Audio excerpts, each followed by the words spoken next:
Imagine being a hero for two different countries' soccer teams. Intrigued? Let's talk about Issa Diop.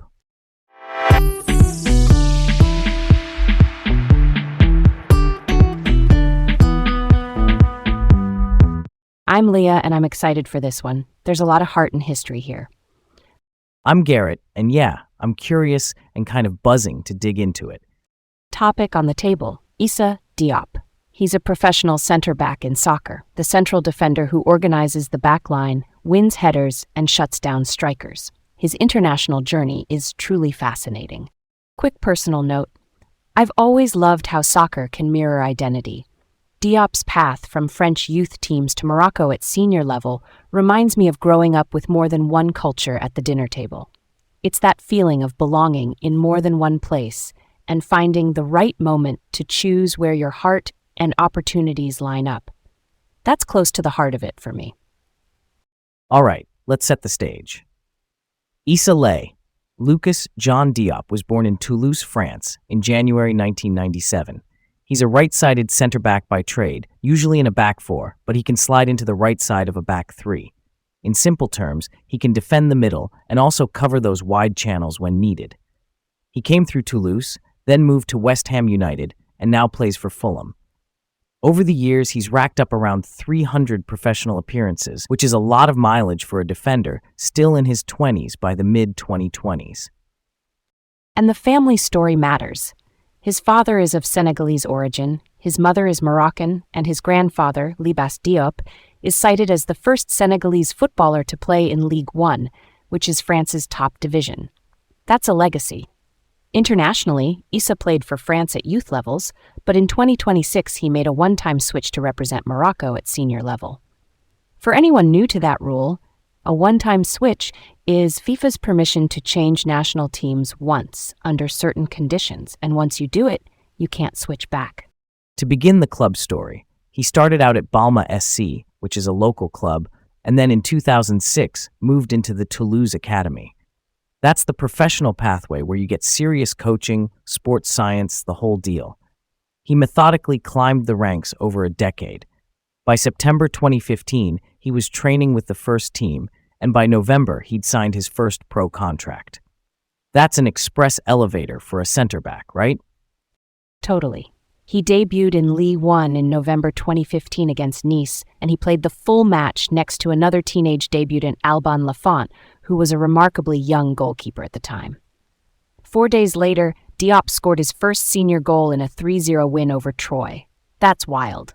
A defender nicking a goal that early says a lot about set pieces, which are those planned restarts like corners and free kicks, where timing and height really matter. His debut season had the full roller coaster. He made 21 league appearances, helped keep 8 clean sheets, and received 2 red cards.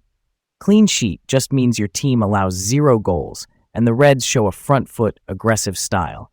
Young center backs often learn the line between being assertive and being, a step late.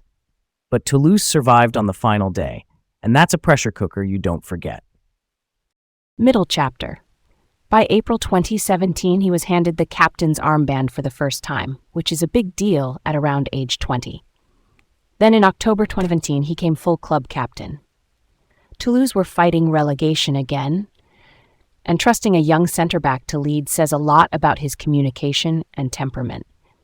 He was also part of a talented youth cohort there, with names like Alexis Blin and Jan Bodiger in midfield, Zinedine Machach further up, and Alban Lafont in goal. That group carried a lot of weight for a club in hard moments. The move to England came next. In June 2018, West Ham United announced his transfer on a 5-year deal. The fee wasn't officially disclosed, but British media widely reported it around £22 million, which would have been a club record at that time. For context, a club record for a defender says, hey, we're building from the back. He jumped right into Premier League life. On his debut at Arsenal, he scored an own goal, first West Ham player to do that on a Premier League debut. Not gonna lie, that's a rough icebreaker. But 3 days later, he scored in the League Cup against AFC Wimbledon to help turn that tie. That rebound matters. And early in that season, Jose Mourinho, who's a high-profile manager known for exacting defensive standards, praised Diop after West Ham beat Manchester United. Public endorsements like that can steady a young player's confidence. He later grabbed his first Premier League goal in a 3-1 win over Fulham in February 2019. So the arc is stumble, respond, and then stack solid games. He also hit a couple of notable moments at West Ham. In September 2020, he was pulled from a matchday squad after a positive COVID-19 test, which was peak pandemic protocol. And in February 2021, during an FA Cup match at Manchester United, he became the first concussion substitute in English football.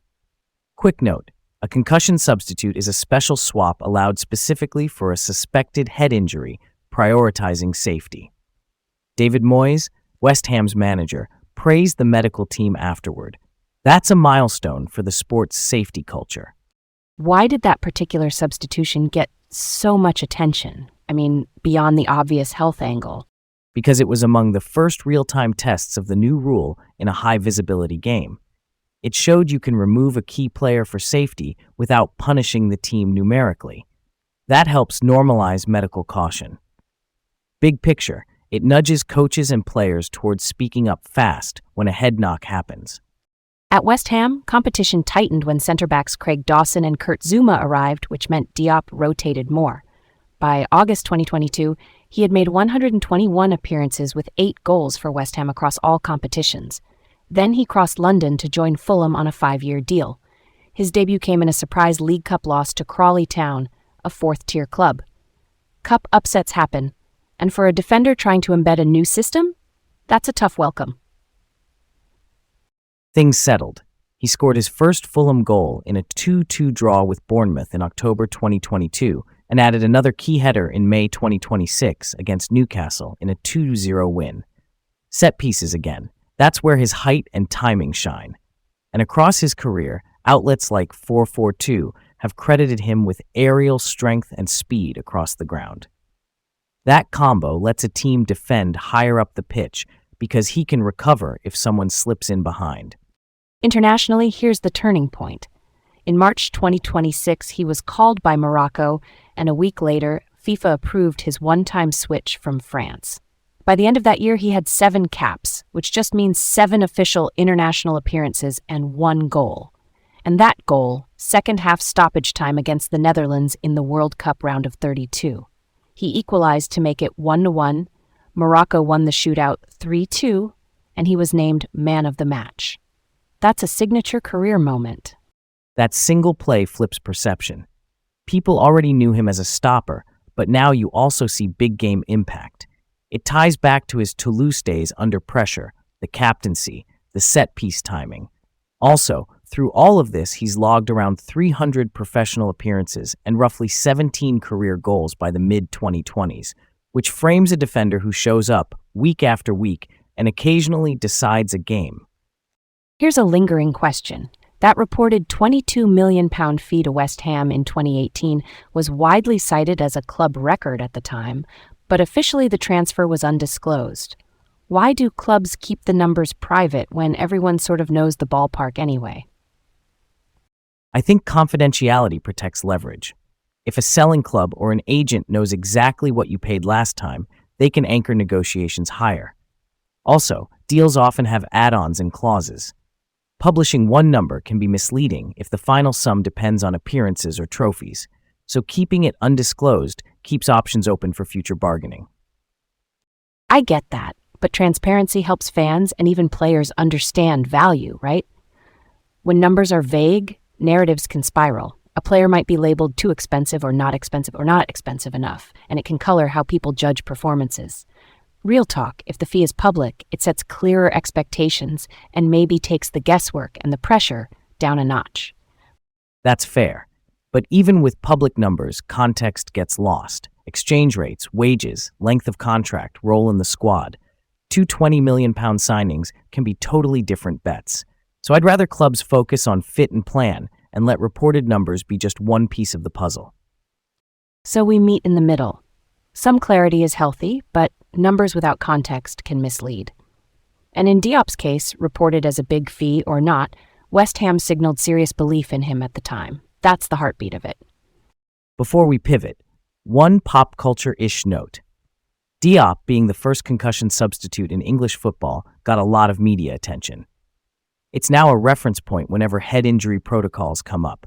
It's one of those moments where a player's name is attached to a positive change in how the sport protects people. Counterfactual time. What if he hadn't switched to Morocco in 2026 and had stayed with France instead? If he stayed with France, he'd be battling an extremely deep pool of center backs. He might get call-ups, but there's no guarantee of a World Cup role. And without that Morocco moment against the Netherlands, his international legacy looks different.